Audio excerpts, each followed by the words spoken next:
Kerira tokatrano ireny tena koa ny ambasadeur-n'ny Joshua faly be mandroso tokatranontsika na ny ampiasany ianao na ny tomobila na aiza n'aiza dia faly be ny ambasadeur-n'ny Joshua mihaona aminao ary miresaka aminao indray fampianarana lalina fahinana amby roapolo ny fampianarantsika izay mitondra amin'ny lohateny hoe fa maninona ary Joshua no tsy mitandrina izany didy folo izany.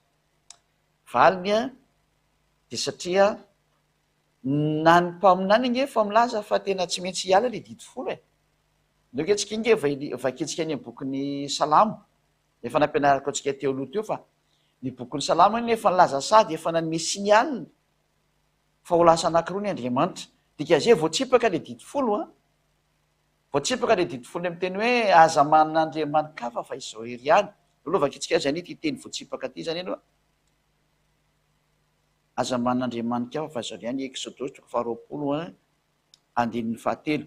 Ity teny ity misy ankehitriny dia voatsipaka e. Aza manan'Andriamanitra fa izao ihany ao anatin'ny didy folo mantsy io sy lalàna Mose ary anisany lazatsika hoe didy goavana mihitsy io a. Ny amin'io tsy mahazo manan'Andriamanitra fa tsy anankiray ihany dia Yahova. Rehefa tonga nefa ny mpitondra teny a dia efa nisy fanambarana navoaka any amin'ny bokin'ny Salamo ary io moa dia sika presque mpaminany daholo ny ao zany ao amin'ny Salamo 45 a. Efa hitantsika moa teny io fa dia famerenana fotsiny amin'ny androany aotsika rehetra izay manaraka ny fampianarana ary maniry ny araka amin'ilay tena mpamonjy izay antsoina amin'ny anarany hoe Yahosoa sy dada Yahova. Salamo 45 dia ny 6 sy ny 7. Jereo ange ty teny ty ino tsara ary izy ty. Salamo 45 6 7. Ny seza fiandriananao Andriamanitra dia mandrakizay doria ary ny te-hipamarinana ny te-panjakanao. Tianao ny fahamarinana fahalanao ny heloka koa Andriamanitra zay Andriamanitra ao. Le Andriamanitra zany zay lazaina hoe manana seza fiandrianana dia lazaina fa mbola manan'Andriamanitra izy. Mazava be zany fa nanomboka tao amin'ny bokin'ny Salamo nefa nisy fanambarana mandefa ho lasa anankiroa ny Andriamanitra. Mahitsy be io teny io zany hoe tsy mety andeha intsony hoe didy folo io satria raha ny didy folo aza zay no heverina fa tsy azo anam-pena tsy azo nesorana dia efa nilaza Andriamanitra fa misy Andriamanitra anankiroa faharoa avy indray ity. Mazava be io soratra io. Zany no porofo fa tsy maintsy miala iny didy folo iny. Zay natonga azy natao hoe fanaikena taloha fa miditra kosa le fanaikena vaovao zay Yahosoa no mitondra azy.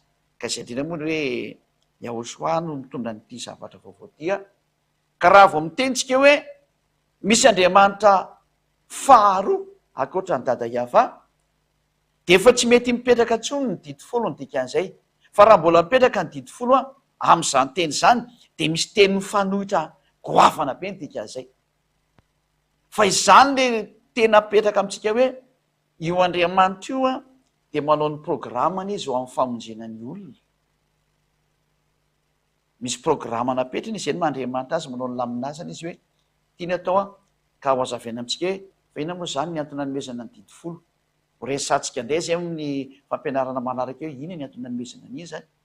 Raha zatra efa ho-potena mahina tsy trany dia le tena izy nomena zany fa mbola nasiana an'iny indray aloha fa mahina tsy trany dia le tena izy nomena satria misy teny roa mifanipaka zao. Le didy folo miteny hoe za man'Andriamanitra fa za.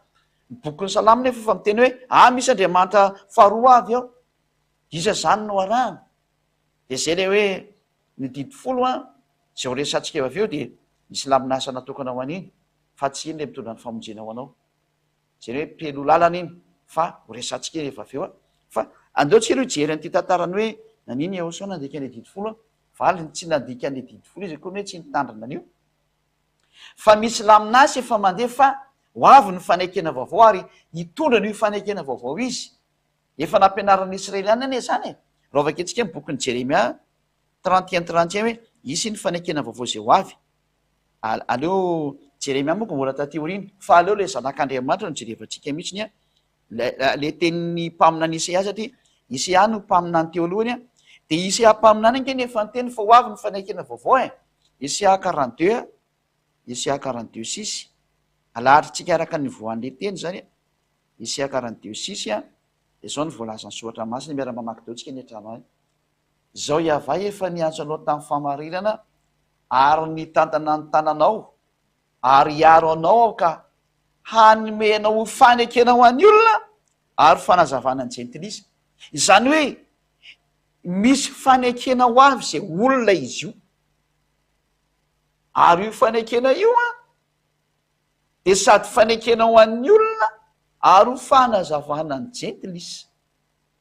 Zany ny planin'Andriamanitra amin'ity fanekena ty, ka io le noentiny Ahosoa io, ka rehefa noentiny Ahosoa izy de ny zavatra nisy tao anatin'le fanekena ho an'ny olona sy fanazavana ny jentilisa mifanohitra am'le didifolo tarianoha, mifanohitra am'le fanekena teo aloha. Zany hoe misy fanekena roa misaraka be zany eto ny ray miteny hoe Andriamanitra ray ihany ary tandremo ny sabata, zay le fanekena teo aloha. Ny fanekena anankiray kosany zay nomena ny olona rehetrarehetra kosany ary ho fanazavana ny jentilisa de zao ndray ny hoe anankiroa ny Andriamanitra ary tsy mila mitandrina sabata intsony, satria tatao amin'ny Ahosoa zay sary zay. De mazava-be ny sary. Na ianao raha na ianao zany de mihitsy be, ay ve zany, mba hitsy be tokoa nge le sary. Fa raha tsy zany de miady reo lalànareo, lasa mihitsy lalàna mifanohitra be mihitsy. Fa tsy mifanohitra ny lalàna fa misy fanekena ray nipetraka any, de misy fanekena ray mipetraka kosa ny ato. Lay ny fanekena nipetraka teo le didifolo sy lalàna Mose, ho jerevantsika rehefa avy eo. Iny le hoe azana ampiana sady tsy azana esorana tsy azana ampiana. Ato kosa ny Ahosoa ty omeko anao ty hoe ity le any Ahosoa ho fanekena ho an'olo izy ary fanazavana ny jentilisa. Donc mafitsika eo amin'ny Isia 49 ndray iny, Isia 49 de miara mijery tsika rehetrarehetra.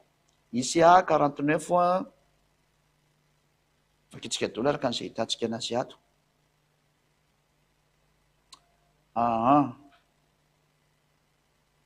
Andininy faheniny Isia toko fa 7:20 49 andininy sisy fakitsika zany andininy fahenina zany. Eny ho izy mbola zavatra kely foana raha tonga mpanomboka ananatra ny fireneny Jakoba ianao sy ampodiny ny Israely sisa voaro, fa omeko fanazavana ny jentilisa ianao ary mba ho famonjeko hatrany amin'ny farany tany, sady famonjena ho an'ny jentilisa no fanazavana ny jentilisa ary ho famonjena hatrany amin'ny farany tany. Na mafisina mihitsy zany le teny tary aloha. De ao ambany am'izay tsika mita hoe ho lasa ho fanekena ho an'ny olona mihitsy izy araka ny andininy fahavalo. Isia 49:9 49:8 azafady. Izao no lazainy ava tamin'ny taona fankasitrahana no nenoko anao ary tamin'ny andro famonjena no namonjeko anao, dia hiaro anao aho ka nomenao ho fanekena ho an'ny olona mba hanangana ny tany indray sy mpandovandova zay efa rava. Lasa ho fanekena ho an'ny olona zany ty olona anankiray ty, satria hoe de hiaro anao olona zany le fanekena. De fantatsika moa zany fa le fanekena resana amin'io de tsy iza fa le fanekena olona de Ahosoa zay, izy le fanekena ho an'izao tontolo zao. Ary izy lay nandatsaka andrano hoe ity ny fanekena vaovao amin'ny rako zay latsaka ao amaro famelan-keliko. Fa aliotsika aloha jery ny tenin'ny mpaminany zay le tao amin'ny Isaia, na hitantsika tao amin'ny Salamo hoe ho lasa roa le Andriamanitra. Zao ne tsika mahita mihitsiny fa isy ny fanekena vaovao de nitsindrina mihitsy fa tsy mitovy amin'ny didifolo io. Na mafisy ny Jeremia am'izay fa tsy didifolo ty fanekena vaovao ty, taka le olona mirediredy foana hoe didifolo hoe didifolo. Mahitsy be ny teny Jeremia hoe tsy mitovy amin'ny didifolo. Any hoe miala zany iny didifolo iny dikazeo ohatsika zay miaina ny tokantrano any hoe tsy misy didifolo tsony rehefa miaraka am'ty fanekena vaovao ty zay le atao hoe Ahosoa le tena izy le afaka amin'ny fahotana zay miaraka aminy ary tsy manota intsony zay miaraka aminy hiantsona atsika maneran-tany hoe fotoana ora fidirana anarana amin'ny Ahosoa am'izay, satria akaiky loatra ny fotoana hopotika zao tontolo zao diraingany nareo. Zao avake tsika ny bokin'ny Jeremia toko 1:30 andiny 1:30 ozy nareo izy aiza koa no potika eo. Eo hitatsika eo ary Jeremia 31 de ny andininy 31. Zao aketsika zay ny fanamafisana ny teny nambarany Jeremia mpaminany am'izay, Jeremia 31:31. Indro avy ny andro hoy ava zay anaovako fanekena vaovao amin'ny taranak'i Israely sy ny taranak'i Joda. Any hoe ity zany de misy fanekena vaovao ho atao amin'ny taranak'i Israely sy ny taranak'i Joda, fa tsy mijanona io Fahitantsika tsara fa nikisaka nakany amin'ny jentilisa le izy, alasa fanazavana ho any jentilisa mihitsy izy ary famonjena ny aparany-tany.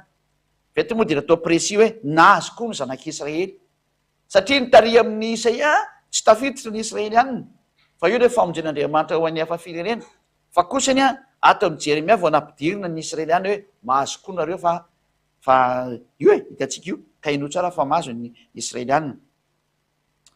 Ka ity fanekena ty io izy ny teniny dia zao hoe nefa tsy araka ny fanekena nataoko tamin'ny razany tamin'ny andro nitantanako azy nitondra azy nivoaka avy amin'ny tany Egypta.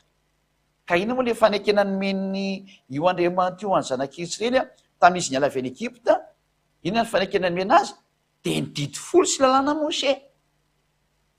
Ino le hitantsika tao amin'ny Exode toko faha 15 andininy faha-telopolo hatramin'ny fahadimy hoe nomena fanekena ny zanak'Israely rehefa nampianarana lavabe teto miny ino le fanekena nomena azy?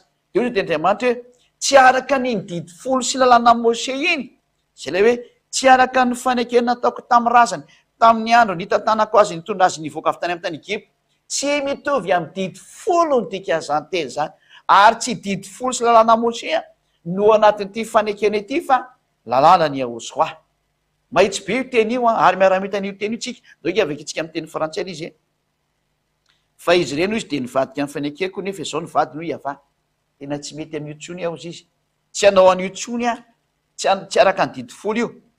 Zay mahay tsara mihitsika mazay hoe tsy araka ny fanekena nataoko taminy fony izy nivoaka avy any amin'ny tany Egypta, tsy mitovy amin'iny. Zany hoe miala daholo zany zay toe-tsaina manao hoe mitovitovy amin'iny esory fa tsy mety. Tia zao le Andriamanitra efa mazava be fanakory ny Andriamanitra nambarany bokin'ny Salamo teo. Ahoana moa zany ny ametrahana hoe mbola mitandrana didy folo ihany miaraka amin'io fanekena vaovao io?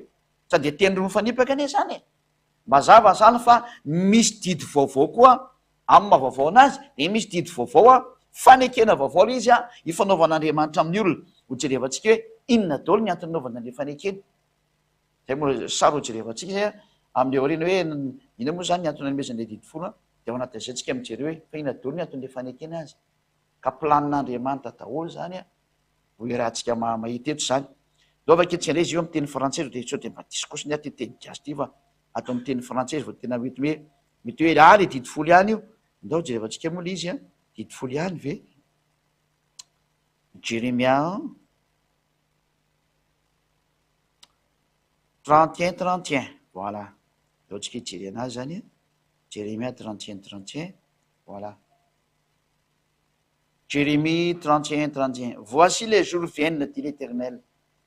Ary io ary fa tonga ny andro hoy ilay mandrakizay, où je ferai avec la maison d'Israël et la maison de Juda une alliance nouvelle. Zay anaovako fanekena vaovao amin'ny tranon'ny Israely sy ny tranon'ny Jodia, amin'ny tranon'ny Joda. Raha zay moa zany resana azy, zany hoe amin'ny zanak'Israely sy amin'ny zanaky Joda zany. 32. Non comme l'alliance que j'ai traité avec leur père. Non izy tsy mitovy amin'ilay alliance zay nifanaovako tamin'ny ray aman-dreniny tany aloha tany. Le jour où je l'ai saisi par la main, tamin'ny andro zay nandraisako azy tamin'ny tanako, pour les faire sortir du pays d'Égypte, mba tonga azy hoentiko mivoaka makany Égypte. L'alliance qu'ils ont violée, lay fifanekena zay nipoteny quoique je fusse leur maître, dit l'Éternel. Nefa za mihitsy niarano mpanjakany sy tompony tsy naraha iny le teniko. Eto zany le ten'Andriamanitra de non comme l'alliance que je traité avec leur père, c'est-à-dire zany hoe tsy araka le fanekena ny fanaovako tamin'ny razambeny, zany hoe non comme l'alliance que je traitais. Cette alliance là c'est les 10 commandements et le sabbat, tout. Any hoe tsy nididy fosy lalina Mose zany, zay dikan'izany. Mahitsy be mihitsy reto zany hoe misy fanekena anankiroa samihafa mihitsy zany dikazay. Ary zay le jerevantsika amin'ny fampianarana manaraka hoe lay fanekena anankiroa samihafa. Ary tadidina kely zay zany eo ny teknisiana zay mandray antsoratra ny zatra mbareto hoe misy fanekena roa samihafa. Ho azavaintsika amin'ny hoe inona no mahasamihafa an'ireo fanekena reo, satria lay fanekena didy folo dia tany aloha tany. Alolovaka itsika le hoe fanekena didy folo de ty nefa misy fanekena vaovao koa ty tsika jery hoe misy fanekena teny aloha tany a de ny didi folo zany faketsika ny Deutéronomia toko faefatra angamba izy iny 4:13 lova aketsika reo ohatra kasi marina zay teny zay Deutéronomia 4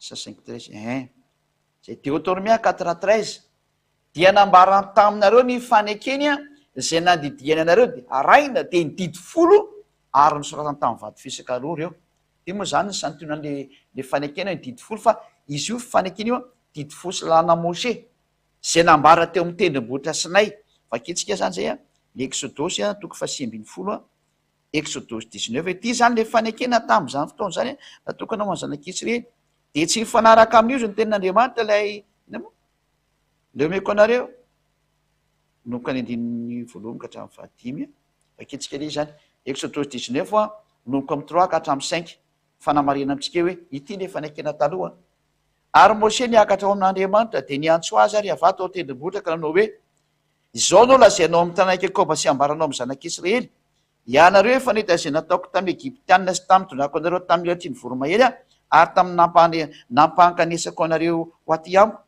ko ankehitriny raha hitandrina ny fiako tokoa ianareo a ka hitandrina ny fanekeko io le fanekena nomena ny zanak'Israely izy io le fanekena iarahany tamin'ny Andriamanitra tamin'ny fotoana avy niaraka tamin'ny Moshe io le fanekena talo io natokana ho any zanak'Israely tokoa izy io hoe zao ny ambaranao amin'ny tanàna Jakoba sy ambaranao amin'ny zanak'Israely io izy io natokana ho any zanak'Israely de ty fanekena vaovao ty kosa aloha izy Andriamanitra tsy mifanaraka amin'le didi folo io a ary tsy mifanaraka amin'ny lalàna Moshe zay le tsy manaraka amin'ny fanekena io le andiny fadimy tatsika eo a io le raha mihain'ny fiako tokoa ianareo ka mitandrina ny fanekeko ka le fanekena tamin'izany dia soratany tao anatin'ny boky sy ojerevantsika manokana fetsika moa tsika hijery an'le hoe fa maniny Ehosoany nandikan'le didi folo ka izy tsy nandikany izy fa tsy nandeha tao anatin'le didi folo izy zay ny marina tsy nandeha tao anatin'ny didi folo zany mihitsy zany Ehosoa zany zay le zanak'Andriamanitra tena marina fa lay misandoka ho zanak'Andriamanitra zay tena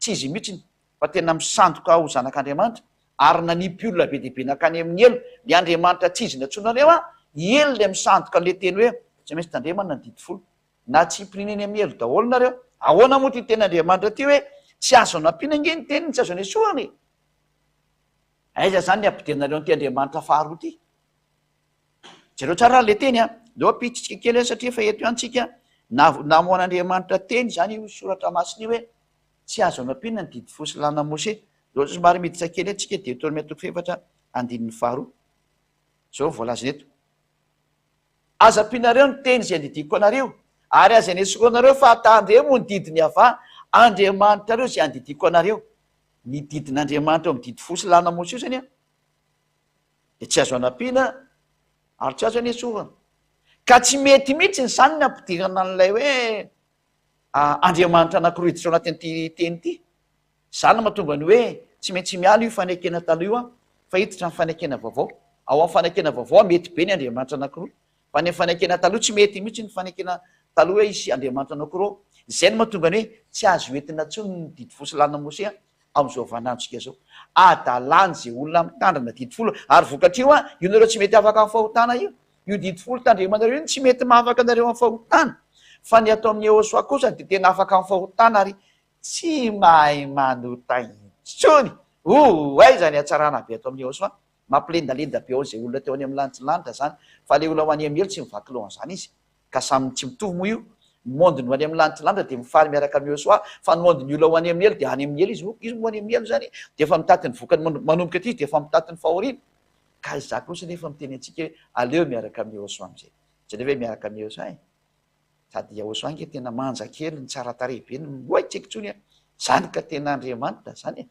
tsareo miaraka am'le tena tsara be mihitsy iny a sady mpamonjy ny mpanafaka ny mpanasitrana mpanome fiainana mandrakzay mitondra ny amin'ny lanitry lanitra atsara zay natonga teny hoe manja be izy manja le fiarahana aminy matsiro tena mety be mihitsy ny atsisy taka azy dao miaraka aminy zay ny teny zay ady aminy hoe dao miaraka aminy aza mianana tsony fa dao miaraka aminy dao nao brady eso amin'ny Ehosoa am'zay hoe tena misaotra betsika Ehosoa fa tena tsara be ny nataonao a de ndao ary satria hitatsika am'zay le fanekena vaovao de zay lefa ny teny ndray le mpaminany namoaka fanambarana ndray ny mpaminany lehibe zay tsy iza fa Yehosoa zay tsy azo navina fa mitondra ny fanekena vaovao izy. Ndray jerevantsika am'izay izy no atao hoe fanekena vaovao. Ity ny fanekena vaovao ny amin'ny rako aiza moa izy iny io.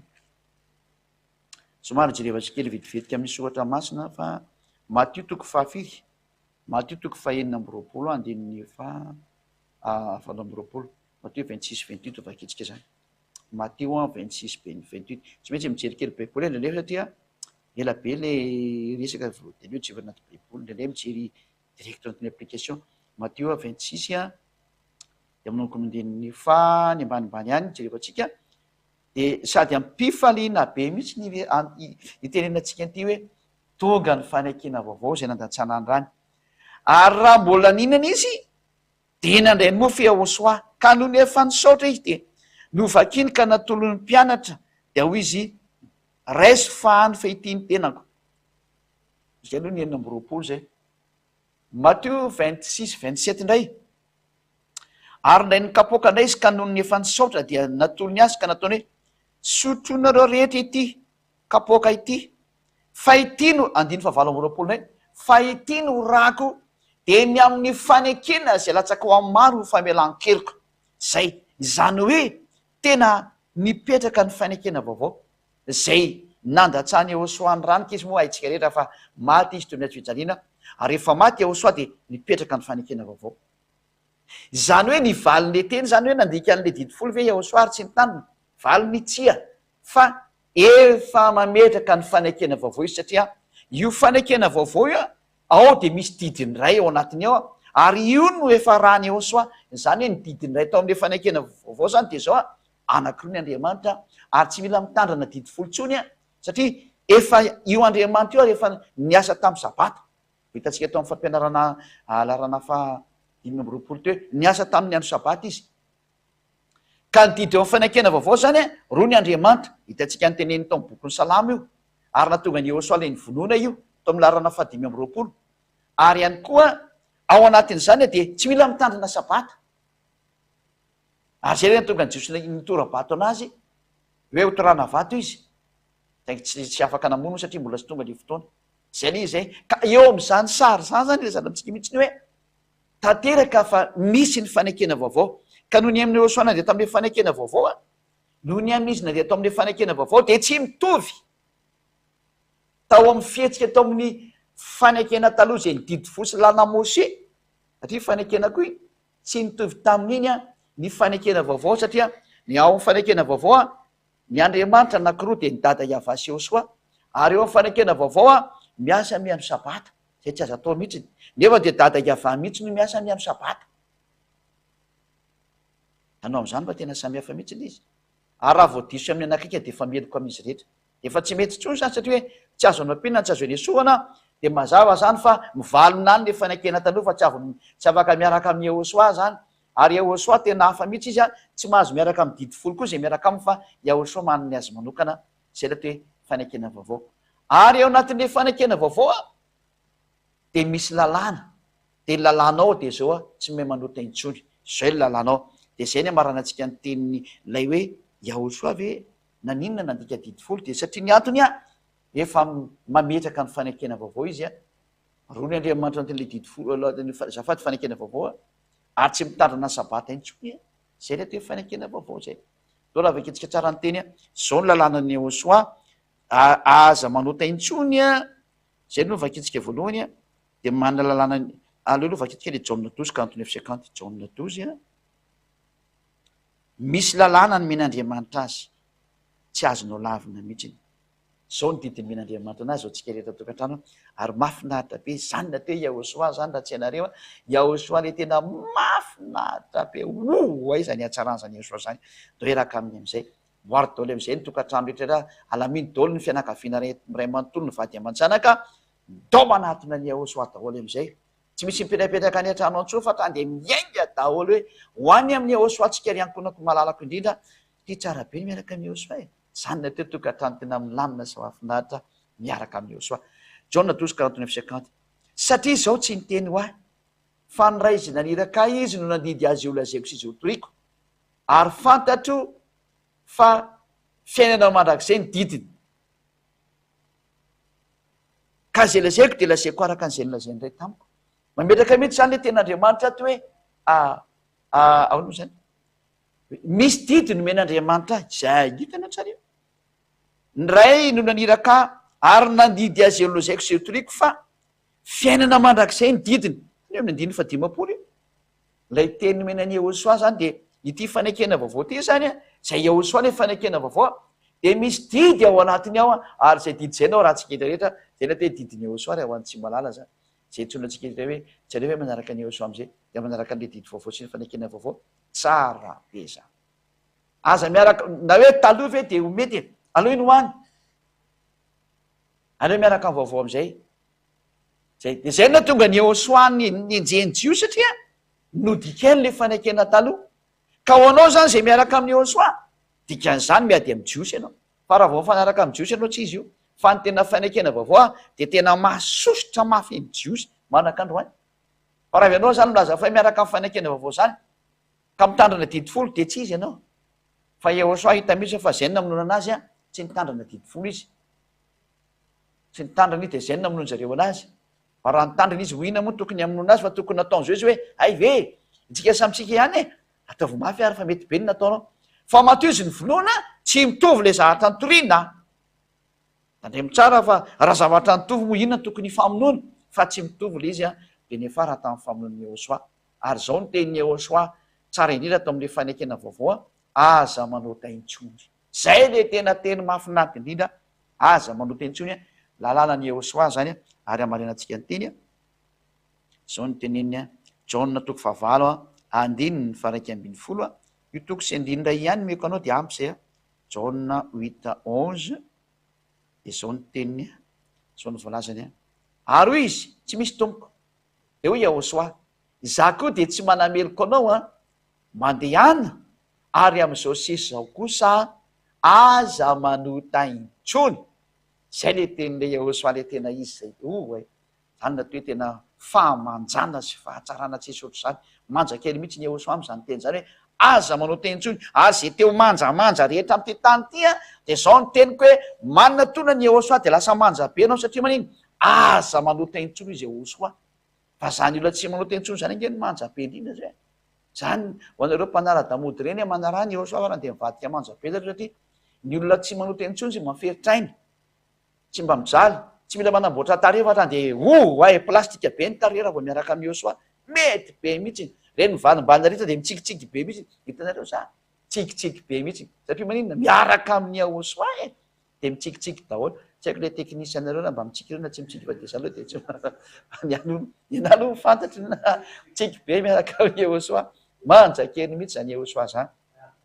Mampitsiky mihitsy izy mampifalifaly izy. Ka izay zany amaranana ny teny Yehosoa tena nandika ny didy folo izy ny olona fa nyteny izy tsy nitandrina izy satria maninona tsy nipetraka atao anatin'le fanekena didy folo izy fa efa mandeha ao anatin'ny didy nametrahana azy de ny lalànan'ny dadaka avy nomena azy lalàna ao anatin'le fanekena vaovao de mazava be zay fa tsy nitandrina didy folo izy. Zay moa zany fa de mipetraka indray ny fanotainantsika hoe fa inona zany ny antony nanomezana an'le didy folo de inon'iny atao inona izy zany matoa nomena zahatra horavana ve de maninona ny mbola nomena fa maninona tsy trany de le tokony hipetraka foana napetraka teo. Zay indrindra no valintsika eto hoe maninona no nomena le didy folo sy lalàna Mose andrebirebena olona ve de hitantsika eo aloha hoe andrebirebena ve sa hoana fa misy antony nanomezana an'iny ary aiza ny tanjona raha manome an'iny Andriamanitra de ny tanjona aloha zany de efa meko anao mivaliny fo any amin'ny tany Kanana fa tsy mankany amin'Andriamanitra zany fa ny mankany amin'Andriamanitra ho any amin'ny dada Iava na Elohai na Elohim Iava sy Yehosoa de zao ny mankany izay miaraka amin'ny Yehosoa ka mitandrina ny didiny Yehosoa le hoe aza manota intsony zay any miditra ny amin'ny lanitry zay ny tafiditra ka zay le tsokana hoe manja be miaraka amin'ny Yehosoa ay tahaka reny reny zay teo manja rehetra vy maka ty amin'ny Yehosoa am'izay fa tena hitanao zany hoe mahafinaritra sady faly ny fo faly ny saina ravoravo ny fanahy tsy hita tsony zay lazana azy vao tena hoe misy an'izao hoe miakatra velona zany ny fanahy sy ny saina ho any amin'ny Yehosoa ao amin'ny Yehosoa rery any hitanao zany. Hitanao ny fifaliana eto amin'ny Yehosoa raha tsy mahitany io de tongava ty de hifaly araka aminay tsara be Yehosoa zay fa mifarana treo ny teny io izy le any amin'izao tontolo zao any any Ampetan-dranomasina aiza moa nefa any makany aminareo Madagasikara jerevany le fiarana amin'ny faly de tonga ty any ianao tovy any io Ny fanangy miara-mifaly dia efa zay le miara-tongotsika any amin'nantsy lanty ka dia mirary saotsika ho tainao soa ny vavakatsika. Sorabetsaka Dada Maria va. Tena tsara tokoa ngenao e. Tsara be Yahosoa ny menao. Navitra ny olona tamin'ny fahotana. Nafaka ny olona tamin'ny fahotana. Voninahitra anao Dada Maria va. Taio aza ny teny sy ny fampianarana. Hitondra soa amin'izay miaina ary hatsarana zay zay mandre. Fonjeny olona Yahosoa. Fotoana ny famonjena zao. Efa manao ny asany mihitsy ny ziady amba. Atonga ny hatsaranao tonga sy ho tafapitany amin'ny olona. Mba ho vovony zay rehetra voalahatra Yahosoa. Aza mitarehdrehetra intsony fa aoka ho hiazaka zana mihitsy ny famonjenan'ny olona. Mba hiverena naingana orany aminao Yahosoa. Matoka fa tena tsisy ataonao very mihitsy ny ho teny io. Fa ho tafapetraka ny am-poan'ny olona ho saintsainy ny andro aman'alina. Tsy ataonao misy hafamaina amin'izao teny mandeha zao mihitsy na iza. Voninahitra anao Dada Maria va. Amin'ny anarany Yahosoa. Halleluja. Amen. Dia mbola sotsiketra samy tenao soa. Ho amin'ny fitohizan'ny fampianarana manaraka indray.